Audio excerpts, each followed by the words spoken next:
तर आपण आज कुठे गेलतो हे जाणून घेण्यासाठी ब्लॉग शेवटपर्यंत बघा मित्रांनो.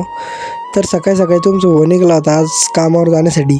मग काय मस्त आवरलं गिवरलं भाऊ ना, आनंद भाऊ आलता आपल्याला घ्यायला. मग टाकलं पेट्रोल वगैरे, मग निघलो डायरेक्ट तिथून पुढं पेट्रोल टाकून मग आलो फुलंब्रीला.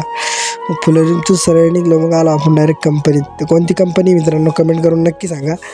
मग काय मस्तपैकी तुमच्या भावानं मारली रॉयल एंट्री. काय भाऊ जिथं पाहिलं तिथं कॅमेरा घेऊनच उभा. मग काय भाऊ लई मोठ्या मशीन होत्या, डायरेक्ट 20 डायरेक्ट. मग काय तुमच्या भावानं मी एक व्हिडिओ घेतला काढून स्वतःचा, तुम्हाला दाखवायचं म्हणून. तर दुपारी आलो मित्रांनो, आपण जेवण करून मस्त बसलो होतो एकदम आरामात. मग काय जेवण करून आपलं डबल कामाला गेलो. मग काय लागलं होतं आपल्याला एक काम. मग काय तिथंच बसलो काम करीत कॅमेरा घेऊन. मग पहा मित्रांनो, एवढ्या गोण्या कधी पाहिल्या असं. मग काय आपल्याला झाली मित्रांनो सुट्टी मस्तपैकी. कॅमेरा घेऊन तुमचा भाऊ निघला डायरेक्ट घरी येण्यासाठी. मग बसलो गाडीवर, निघलो मी आनंद भाऊ डायरेक्ट घरी. मग तर तुम्हाला आजचा ब्लॉग कसा वाटला कमेंट करून नक्की सांगा मित्रांनो.